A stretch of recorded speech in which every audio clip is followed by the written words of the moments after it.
Here, call the spaceships to Davenport, prepare for Divanarchy, and interface with a couch in space. Welcome back to Space Couch. Super excited for today's episode. I had a wedding, mine, last weekend, so we had to skip it. But we're back with a superpowered episode today. First, let's get into the sponsor, which is brand new this week, Tiger Squawk Records. You want to check out Chaos Tracer out of Ireland. Super cool, like basement synth. It's great. Beta Virus's I Go to Fight remixes, full throttle industrial. Book of Brimstone, kind of a witch house thing from science fiction. Sega Lugosi's new singles, they're just insane. Dance floor. Ludo's Lex, new from Pill Brigade, kind of a down-tempo, real sludge thing. Raven Industry from Duckbag, it's so good. You want to check out the Gothsicles Red Panda Jamboree as remixed by Funkerfolk. I just like Red Pandas. Anhedonia from Elias Synesthesia, excuse me. Brand new in the Company of Crows from new signing Circles. It's really, really great. Spare Parts from the aforementioned Pill Brigade. And just out yesterday, I screwed it up. That's been out for a while. Tiger Squawk Cop International. That's very fun. Just out yesterday, Let the Darkness Fall Over You from Smoldering Embers of Aggression. His debut album, ladies and gentle people. I am really, really pumped for our guest today. We are in space, but truly we have a stellar offering. We're just going to get right into it because I'm excited. Ladies and gentlemen, Jeremy Holt, hi! Thanks so much for coming to Space Couch. Yeah, thanks. I'm very honored to be here. Oh, stop. The honor is all on this side of the asteroid. We'll get to the image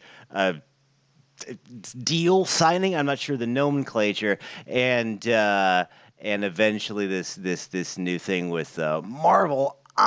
But let's go back in time. Incidentally, we are broadcasting again from, I think, a wormhole today. We are coming to you from our present, your past, I think. Gravity gets weird out here in space. So for you at home, this might have already happened, but we are experiencing the moment now. So if you had anything to say to the future, how did something like your Made in Korea work that we'll get to, like a Virtual Yours or Houdini, come about? And maybe if you want to go full origin story, have you always been like a storyteller? Let's see. I've not always been a storyteller. Interesting. I fell into comics kind of randomly back in 2008. Before that, and actually up until now, I worked tech support as a day job. So I was doing a very uncreative, non-creative job. I'm in tech support now. I'll have to tread war stories at the end of the episode. Yeah. And I did go to art school. I went to film school. So I tried to do that for a year, and I realized it really wasn't for me. So, it was my oldest brother that got me into reading comics. And the book that was my gateway, I'd say, is Frank Miller's The Dark Knight Returns. Awesome. So when I read that, I was like, wow, what is this? This is amazing. And I said, this is what comic books are today? And he said, no, that's like 20 years old. So then I went back to my shop. At the time, I was living in the West Village in New York. So I went to Forbidden Planet in Union Square and was reading all the Vertigo titles. And it was Brian K. Vaughan and Pia Guerra's Y the Last Man that convinced me I should try to do it myself. Oh, wow. Ladies and gentlemen, I'm realizing now that I got a bit ahead of myself. Our guest today is the author of some wonderful comic book titles. I just got excited, but you were working. It's interesting. You're working the job I'm working now. Saw some Dark Knight Returns and said, "That's awesome. Why the Last Man? This is dope." Maybe they'll make this a Hulu show someday. Yeah, maybe. I'm gonna get into it, and then you did it. Like, that is a charisma role, man.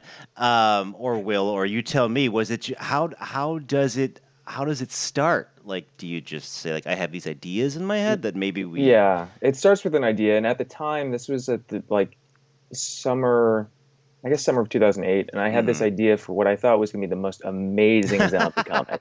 Like, oh my God, no one's thought of a zombie comic. And I had read The Walking Dead, and I think it had just come out. I think the first or second trade had come out, so it was still relatively new. But I just, at the time, it was the Wall Street crash happened. So I was living in the West Village. I was very broke, couldn't go anywhere. So I was like, I'm just going to stay in and write. And I treated it as like this weird writing exercise to just try to write every day. And then before I knew it, it stretched from like a few days to like 6 weeks. Oh, wow. I had written this script for a zombie comic, and I didn't really know how to write comics. So what was a huge thing for me at the time was one of my brothers, a different brother, he and I went to the same college, an art school in Savannah, Georgia. Oh, wow. My wife went to art school in Savannah, Georgia. This is crazy.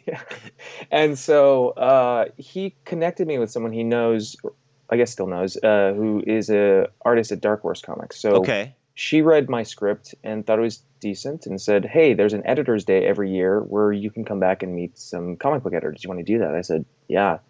So I got in, and then I got to meet an editor at Vertigo, strangely enough. Wow. And how I got notes from her on how to make a comic is a whole separate story, but I eventually did get notes from her, and she basically said, this is what you need to think about if you want to write a comic. So I've used that coupled with going to conventions, meeting other writers, seeing their process, talking process. Wow. And, you know, at the beginning, I was having to, you know, pay artists because I had no credit to my name. And eventually you build enough credits, you can convince someone to come on board to basically work as a co-creator. Wow. And that's what I've been doing ever since. I mean, it took a long time to build up that roster of people I can work with, and like artists that I know and writers. We all kind of share names of people we know who might be available for work. But yeah, it was a lot of just writing these pitches, basically. A lot of which have never seen the light of day. But wow, okay, I didn't know that. So like, it takes a couple tries before you get to something like before Houdini that lands somewhere, I'm guessing. Yeah, okay. I think that if you really care about the craft, every book should theoretically be a bit better than the last, I think. At least that's how I see my own work. Great.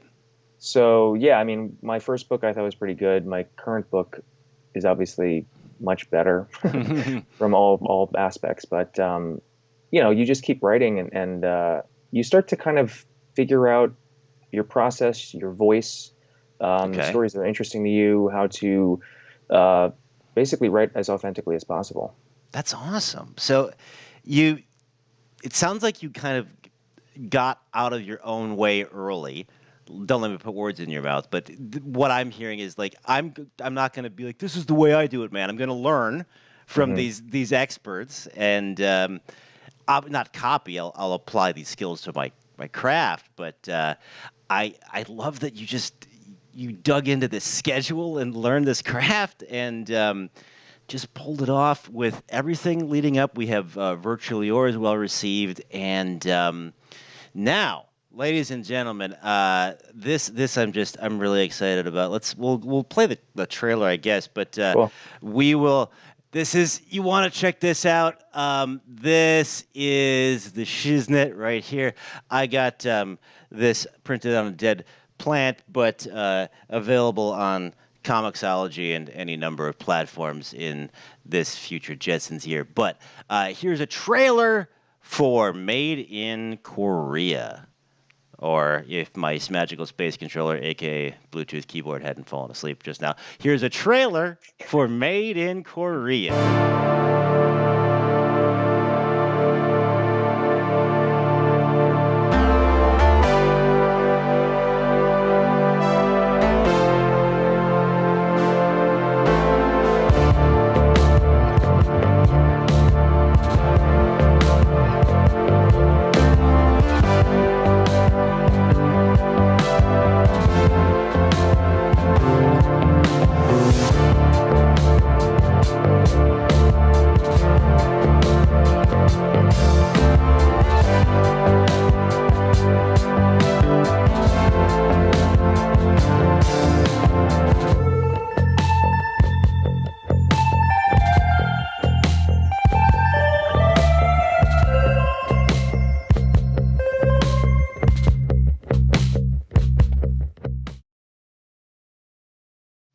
Awesome. So, uh, let's just get this out of the way. One of the names we just saw in that trailer, Brian K. Vaughan. Yeah. That so little Jeremy is reading Why the Last Man, mind being blown. Who is this Brian K. Vaughan? Smash cut to. He's giving you praise on your book. Tell me about that. That was very unexpected. I have to actually give credit to my friend Alex DeCampi, who championed the book at the publisher, essentially trying to get as many people to read it. And she, I guess, got a hold of the right people. And before I knew it, like some really big names like Brian K. Vaughan and Nick Spencer and Kelly Sue DeConnick and Kurt Busiek and Kieran Gillen were all tweeting about it. And I was like, what? Okay. So. Well, I have to say I get it. I understand the excitement, and we'll get into that part of it. Like, we'll do it now. I just brought it up. Yeah, Brian, how about you just do the things you talked about? I was highly recommended this title. Love me some comic books. Been a fan of Image for since its inception. And all right, so we're dealing with robots. Got it. And that's the temptation, people. I will not spoil it. It's a current book. But trapdoor out whatever conceptions of future-y robot stuff you have. It doesn't zig when it's going to zag. It isosceles tractor triangles. Like I don't know what it just does like a chess move you didn't think was on the board. I look forward. I read it on Comixology personally. And we'll get in. I'm trying to coach myself to digital, and we'll get into that. But I don't know how much you want to say about the actual product, being that it is, current, and you don't want to spoil it or anything like that. I guess I could just say that it's an artificial intelligence story focusing on the complexities of identity and adoption. Mm-hmm. Awesome. And I mean, identity is a word that has a lot of energy with you right now, and we'll get into that, of course. But there are just layers, let's say, of identity in the book. There's so much compacted into each sort of facet of it. I find it fascinating to be a human, or a certain kind of human, a certain not only kind strata of, and then we get into all this. So you have this. This nuclear weapon of a comic book, and all I know is music. So to me, it's kind of like shopping your demo around, seeing who bites, and then maybe the old joke of my cousin's brother's hairdresser's ex-wife knows the janitor at Metropolis. So is there any analogy there, or do you get an agent as a comic book person? Like I am such a fan, but I'm so outside of the industry. That's a really good question. No, most people do not have agents. I still am predominantly pitching my own stuff, even though I do have a literary agent and a film agent. I'm still pitching my comic book stuff. So it's a lot of just, I mean, now it's very different, but back in like 2009, 2010, reaching out to very specific publishers and editors was very easy. You go to these conventions and you meet them at their booth. And Eric Stevenson, who's the publisher of Image, for a while was very available at these conventions. He's since pulled back from all of that. But I was pitching to him in person. So I was just trying to get my face to my name because, as a Asian adoptee, my name is very white. So I never wanted anyone to just assume it was just another white person writing comics. Which kind of goes into the whole identity. I mean, most of my books, with the exception of one of them, identity is a massive theme. So it was a lot of pitching, but then, I started making friends with people at Image, and they were giving me their advice, and everybody has a different story of how they got in. Like, no story is even remotely the same. Really? So I was trying to do what I was like. someone was like, you need to get a big name writer there to vouch for you. Okay, so that took years to finally become friends with some of these people, and my friend Steve Niles and my friend Jay Ferber recommended me, and that didn't work. And then someone was like, you need to email him at the specific time on the specific day. It can't be more than 2 sentences, and you need to attach the images in the body of the email, not as an attachment. I'm like, wow. okay. So I tried that. That didn't work. And then someone said, and this worked for him, get his phone number and just call him every day. Wow. I was like, no, I'm not going to do that. Right. And the way I got in was basically, it was sort of a friend situation where I knew someone who was a production editor there. And we've been friends for a long time, and he's always liked my work. And he put it on the desk of their executive assistant. And I didn't even know that Eric had help looking at submissions. The rumor I was wouldn't even thought of it. Yeah, and like the reason why it's so hard to get in at the time was because it was really one person reading everything. Okay. And it just depends on how that person's feeling that day. So Right. they might not be having a good day. Like, no. Oh, So God. the fact that there was Nerve-wracking. someone there shocked me. And Marla Isaac is the one who I feel really championed the book and forced Eric to look at it. And so I never actually talked to Eric at all. It was Marla who did all the communication for me, and I've never heard anyone else getting in that way. So, Wow.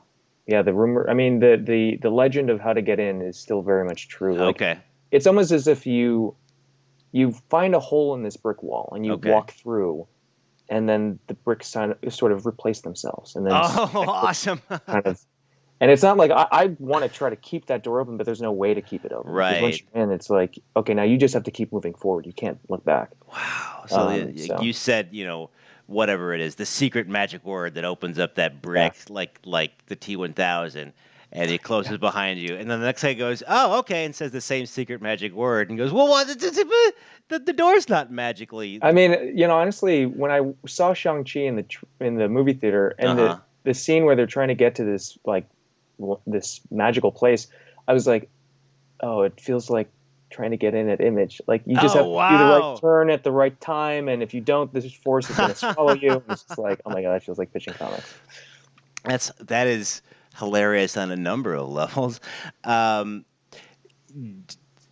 Did it take any adjusting to being with like a big company, or was there? Not really. I mean, they're very, very hands off. There's not a whole lot of editorial that goes on. I mean, thank God they have people proofing the final lettering, because I'm not great at proofing, so I miss typos and grammar and all that. But what's interesting is, I've been trying to get in with Image for such a long time, and once you do, it's going about the way that I imagine it would be. Like, okay. Doors that have opened because of this. Because yeah. The outreach and the amount of people that read an Image #1 is extensive. And like people who were reviewing Made in Korea #1 were people I wouldn't have been able to pay for them to read it.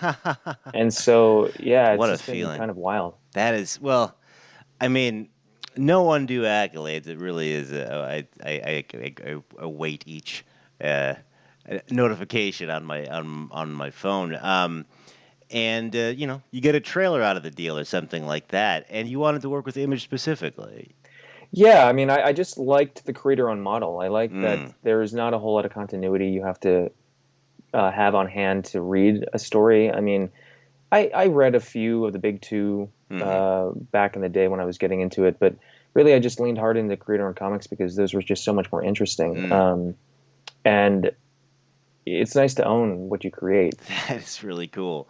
And as far as process, it took me a long time to realize that I wasn't writing authentic stories. So as an adoptee, having been raised by white people, and half my family is Caucasian, so for the longest time, I really did view myself as white, and I was writing a lot of these white male savior stories, which weren't really resonating with people because it wasn't very authentic, and it wasn't even my story to tell. It was a story I thought I was telling about myself, and then in 2017, I just sort of had this epiphany, like I need to just write what's more meaningful to me, and at the time it was I was dealing with gender identity. I was Mm-hmm. leaning into my Asianness and Mm-hmm. learning about the culture of Korea. And then I was just like, I just want to just look at all the stories I'd written, all the stories I'm currently writing, and all the stories I want to write, and just take out as much of the white element as possible, Mm. and just write about it from the perspective that I have this privilege to speak from authentically as a person of color. Mm-hmm. And once I started doing that, I think it definitely resonated with readers and editors, and I started finding a lot more publishing success. Do you think that uh, is part of the success of something like Made in Korea, where you can draw on a cultural experience a white writer might not have, or something like that, or even with this idea of being a non-binary person, Yeah, adding this another element of how does a robot identify? Like, are they even gender? exactly, Yeah. exactly. And to me, once I started thinking of it through those various lenses, there was so much more narrative that just opened up for me Oh because I wow, felt so, yeah, I felt so trapped in what I was writing before, like, how does and this I guy punch a truck? Like, ugh, okay. exactly. So, and it was just one of these things where, um, because I was looking at it very differently, all of these new narrative threads started to Mm, appear, and I was like, oh, I could go in this way, and then the character's going to maybe have this reaction, and then because of how they identify or where uh-huh. they are in life, it just kind of spiraled out in this amazing way. And um, yeah, and I just I feel lucky, and I feel lucky that I got to tell a very personal story. And for me, I think that all good AI stories at their core is an adoption experience, and I Mm, just have never seen anyone do it directly. I think Spielberg's AI is maybe the closest to it. mm-hmm. And there was a Netflix film called I Am Mother that was pretty good. That was really good Mm-hmm. brain candy for me. And even I guess Chappie was also pretty influential. Um, but I wanted to do it directly, like head on, and Mm-hmm. I wanted to talk about, or at least explore my feelings of being a transracial adoptee. So Mm-hmm. Yeah, well, you do it in certainly a good way, and then the character is adopted, air quotes, by a certain element, uh, uh, some white guys, and we go from there. But layers upon layers. Um, I does your as an author thinking like, okay, I have to put a bookmark in this every 22 pages or whatever it is for weekly release. Does that change your relationship with the material? Like, I need the story arc to have these certain beats in it because there's a weekly readership, or I know this will eventually go to trade or not. Um, honestly, whether I'm writing a graphic novel that's slated to be one book, or if I'm writing mhm. a mini series, I always do 20 to 22 pages. Oh, okay. Because even if it's going to get collected, or if it even is going to release as one book, I think that thinking about those many page turns and those bigger narrative cliffhangers makes for a satisfying read, regardless Mm, of the delivery system. okay. Cool, cool. I always just kind of wondered, like, I have this Green Lantern story arc in my brain, and I want to tell it, but I need to like build in these cliffhangers. But is that going to change my relationship to where I want to go with it? But if that's just kind of how we've sort of socially agreed that a story feels good anyway, kind of answers that. Very cool. And we'll just go here as long as I sort of rambled my way into it. Trade paperback deal. That's cool. Hmm. Congrats. What I don't know, like, what does that change for you in like the industry world? So it's going to make it a lot easier to do, honestly, signings. It's going to be a lot Oh, easier okay. for people to buy it because most people don't go to comic book shops. Most Mm. people don't track down a comic book shop. So whenever I have like friends or family saying like, "Where can I buy it?" I'm like, "Well, you gotta Yeah. wait every month, and then you gotta go to Right. this one place that may or may not have it." And Right. but come the end of January, it's like any bookstore can order it, and That's it cool. makes it way more accessible. So I think that even as wide as the audience has been for this book, I think it's going to grow even bigger Mm. because it's going to be available to a lot more non-comic book readers that want to, maybe read a graphic novel or want to support Nice. me. So, Very cool. Yeah, I heard a comic book store owner.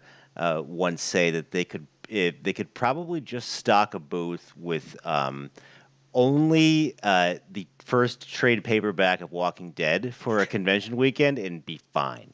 Yeah. So that's cool that it gives you that sort of satisfying. This is the whole story. You're not going to have to worry about coming in at issue 4 or something. Yeah, like and it's gonna feel good to just hold it all in one book. So yeah. And well, this will lead me into something I'm just curious about. Where do you come down on digital versus physical comics? That's a great question. Honestly, I'm really about digital comics with the vertical scroll, so like webtoons. Ooh, yeah, okay. It just makes sense. I mean, they have to reformat those books for print. A friend of mine, very talented cartoonist, Monica Gallagher, has done a bunch of books for webtoons, and a couple of them have been printed, but they had to get reformatted for print. Okay. But I'm honestly more about print, even though I don't go to a shop anymore. I mean, I didn't have access to a shop for 7 years when I was in Vermont. So Okay. coming back, my favorite shop is a little too far away. So yeah, it's like there's one that's okay. That's like maybe a 15-minute walk from me, and like I've gone to pick up certain titles that I'm curious about and I want to read, but I haven't been collecting or reading comics as voraciously as I did like 10 years ago. Yeah, I go through cycles certainly myself. I'm trying to go digital just for like physical space in my exactly in my like, apartment. the other thing, it's like all the long boxes and storing single issues is kind of a pain. Yeah, it really is. But just first of all, I love physically walking into a comic book store. That's amazing. And just I don't know, my dumb reptile brain just loves having that comic book and turning those pages. I don't know. Like I should, one less thing in my life or take on a plane or whatever. But no, I have trouble with it. I'm trying to go digital. Love me some Made in Korea on Comixology. I think they do the material well, panel to panel and stuff like that. And don't get too sort of cartoony with it, like sometimes like if a character's like coming out of a coma, they'll make the frame blank or something goofy like that. But I'm wildly satisfied. Yeah, it's a little bit topsy turvy. Let's get into this because we've sort of touched on it with this theme of identity. We'll get into identity literally with Marvel Voice's Identity. Once again, we are supplied this delightful trailer that looks good.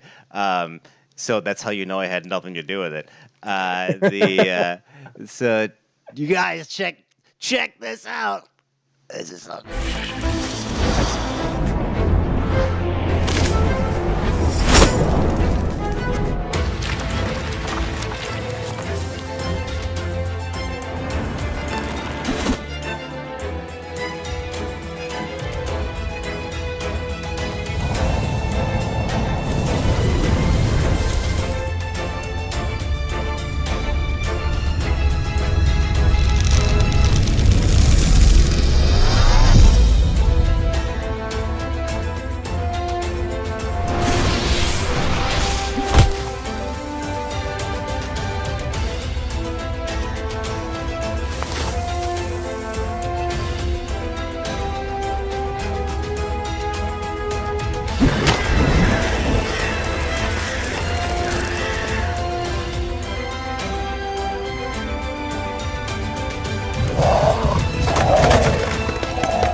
And we're back. Okay, so you now have a Marvel credit as hit author Jeremy Holt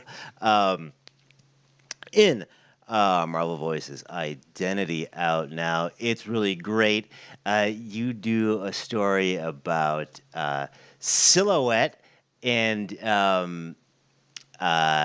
my wife and I, one of our favorite things about comics is, like I know I talked to you like in the preamble questions and about the dailiness, like what does Hawkeye have for breakfast, sort of thing, and like I thought the real strength of like that Falcon and Winter Soldier show was like all the like how do we legally deal with half the world's population coming back and just sort of bringing this or all the amazing things they did with that Watchmen show of like, all right, so this is the world we live in, and we're gonna just try to, learn about the Louisiana Purchase and deal with Squid Rain, Right. and so I was really happy when you focused on like, okay, not only am I uh, a disabled minority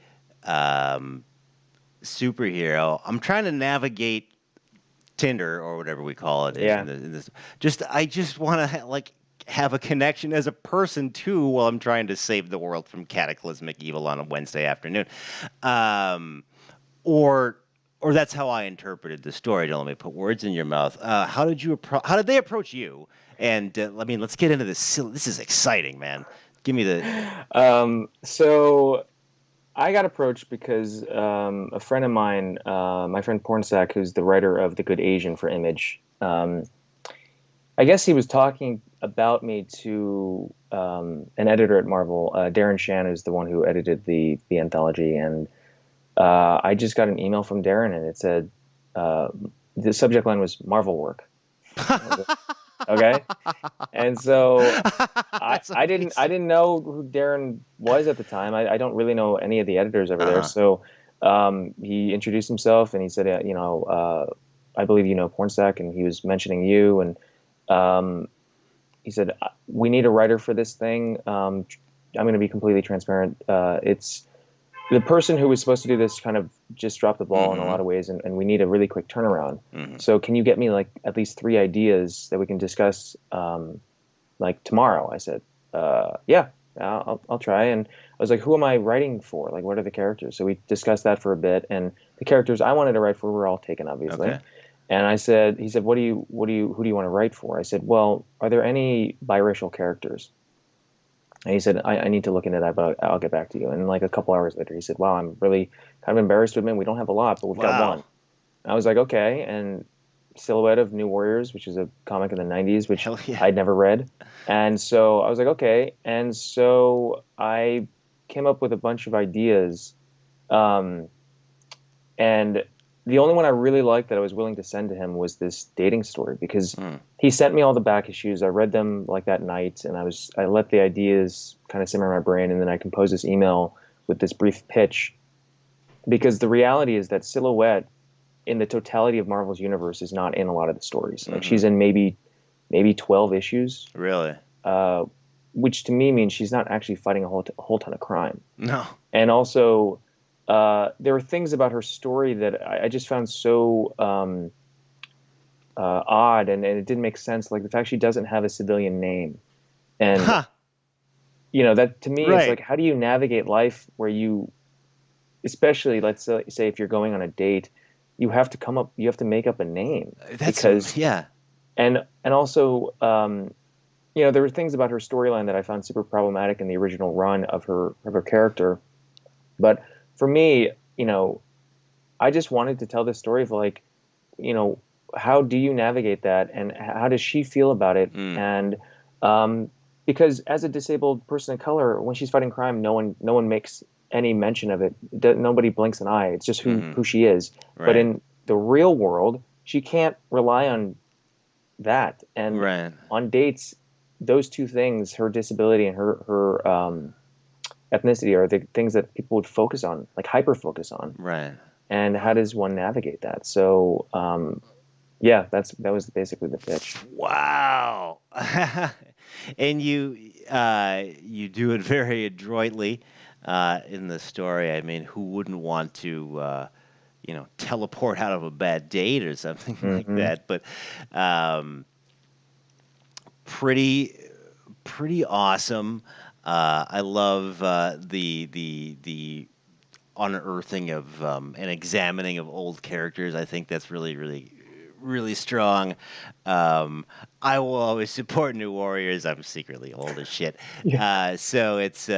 I'm pretty happy with it. You found, the one biracial character in the haystack there. It sounds like. It was an interesting experience because I had 5 days to script this thing. Hmm. Like they were like, "This is a really quick turnaround time." I was like, I'll figure it out."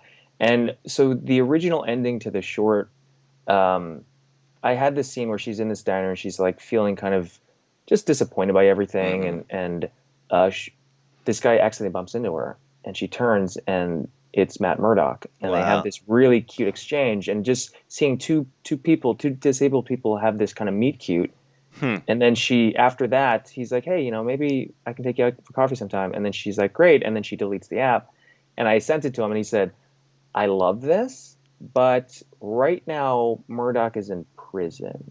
I was like, Oh oh, wow. I didn't know that. So I was like, okay, I Okay. have to change Got to that. deal with weird little Continuity. idiosyncrasies. Yeah. Unless you find some like jail dating website, that's a whole other thing. That's interesting. You picked up on a name. I heard this like a podcast, like kind of like a moth talk with Steve from Blues Clues, who Oh. left, and he was saying that one of the things that messed him up was that his name is Steve and his character's name was Steve. So he's like, I don't know where I start, and this I don't have kids, and what do I have?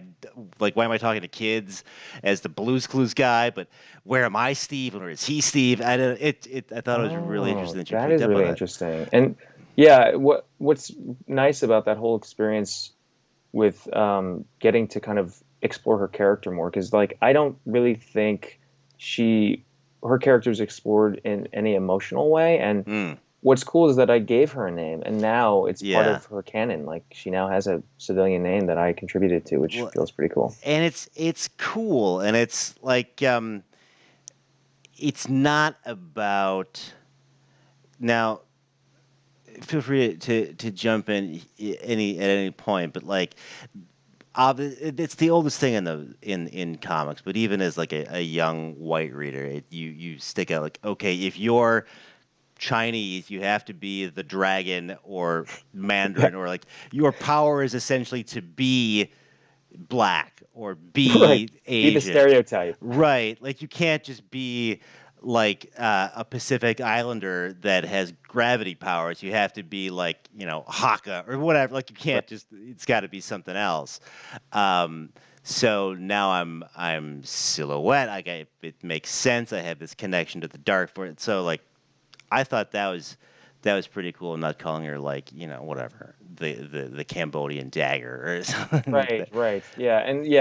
And the name is, I mean, the name is very fitting. It's actually her name really kind of helped me figure out um, the story, Oh and actually, wow. I was actually working on another project simultaneously, and it was kind of hectic for me because I was moving. I was in the middle of moving from Vermont back to Brooklyn Wow. when I had the call with Darren, and then this other project fell in my lap, and they're like, "We need this graphic novel, like a 48-page script in 5 weeks," and I was like, "Okay," but working on the silhouette story actually unlocked something for me in the other project that I was stuck on. Oh cool. Just the idea of a silhouette and like identity and shadows, and so I was like, oh, this is really kind of helpful. I didn't pick that up. Yeah. Uh, So that is really cool. Sorry I talked over you there for a bit. I just got excited, but the well, you'd mentioned you had a film agent. Might we see a little bit of a silhouette made in Korea? I mean, we live in a world where we have Why the Last Man yeah. running at the same network or whatever the word is that has a Modoc show. Like, I you know what I know. mean? Like, it's crazy. Thumbs up. Like, do we have Made in Korea the show? So I can't Right, obviously say right, anything right. definitively, but I can say that the reason, I have a film agent, or the reason I was fortunate enough to land a film agent is uh, she is actively taking all of my books and trying to do something with them. So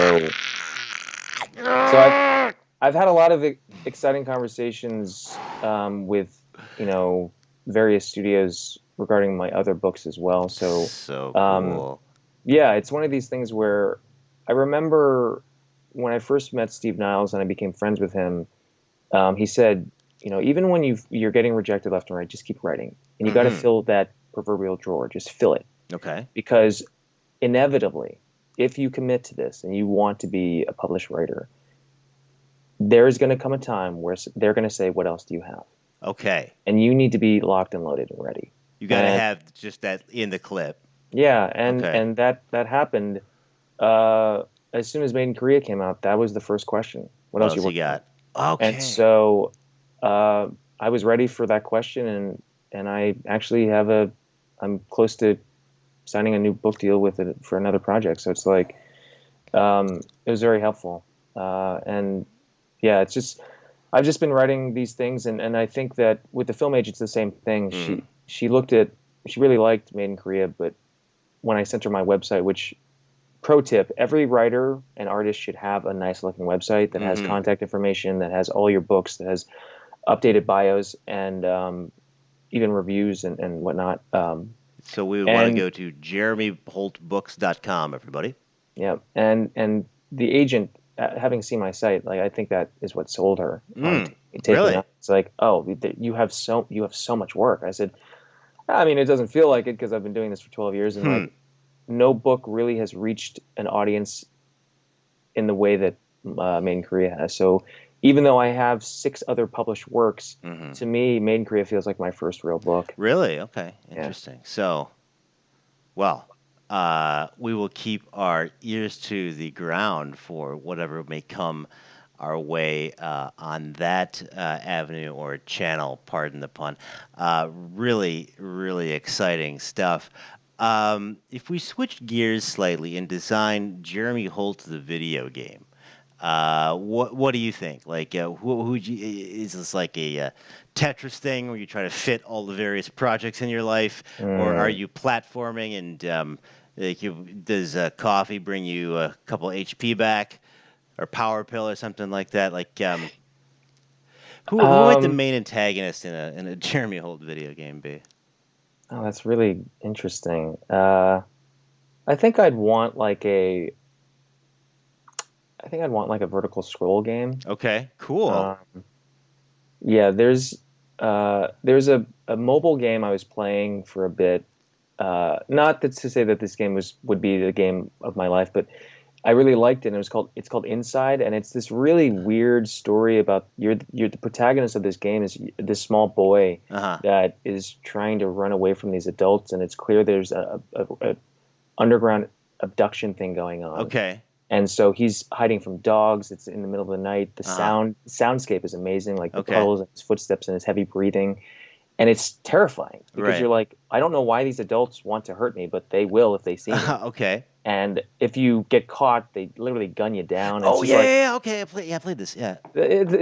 but I kind of would like a game in that way and very much like the way I wrote Made in Korea, which I think collectively the reviews have generally been saying the same thing, which is uh, the writer has faith in the audience, that the audience can figure it out. And so for me, a good story, the ones I love are the ones that drop you right into the middle of it, and you have to just figure it out through context clues. Oh And because that's yeah. life. Like when I moved back to Brooklyn, it wasn't as if someone was waiting outside my apartment and said, "Let me explain what has happened in the last 7 Right. years since you've been gone." It's like you just walk around the neighborhood, you make friends and talk to people. And nobody has that horrible movie conversation explanatory like as your brother and you guys like what who's like um And that's why I like that game Inside, and that's the kind of game I'd want that would be the game of my life, where you're just dropped in and you got to kind of figure it out. Oh, God, it's such a good answer, but if we could morph that into the vertical scroll thing somehow, like it's I'm gonna go Commando for the NES because that's my thing. But Oh yeah. yeah, and there's just this. I don't know what's going on here, but there's like I'm chasing after like this deal, or there's this title that fell down some sort of pitfall hole. I don't know. Maybe I'm getting a little too woo woo, but I love that Inside has never been referenced for this question, so I'm excited for that answer.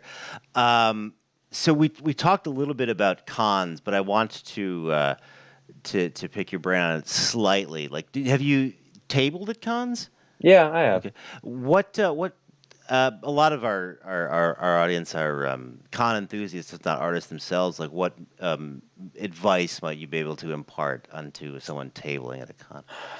Great question.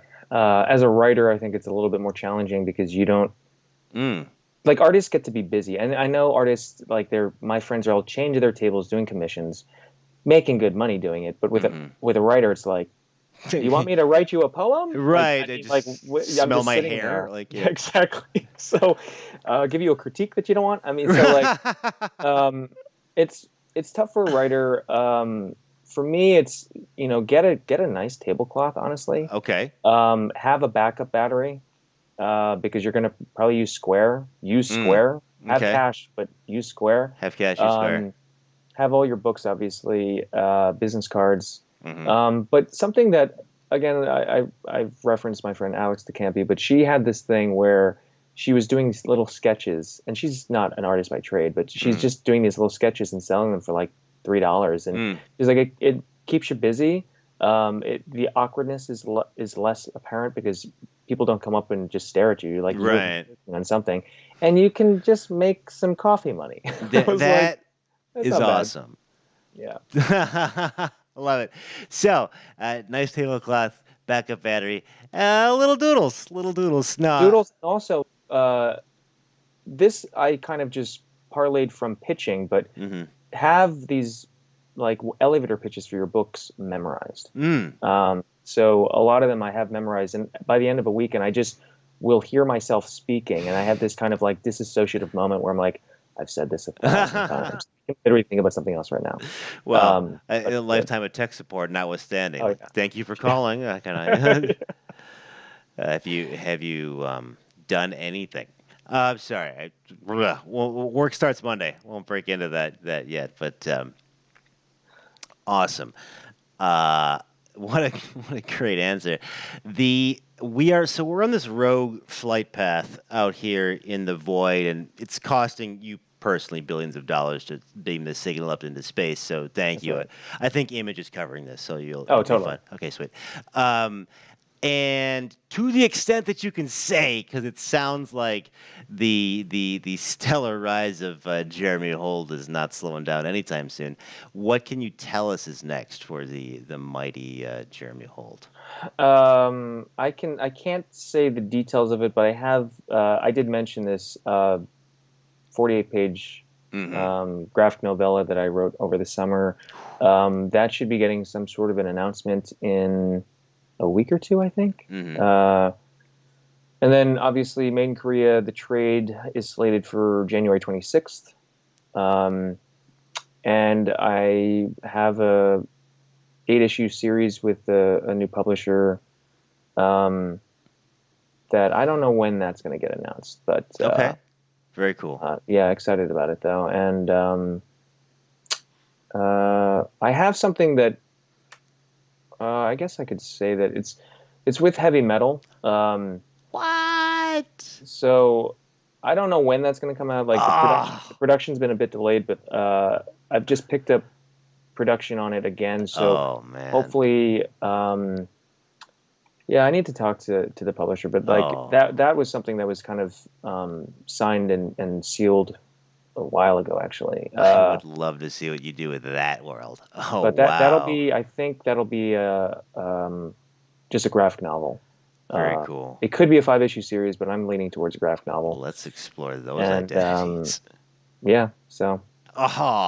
So we want to do. Here's your homework, everybody.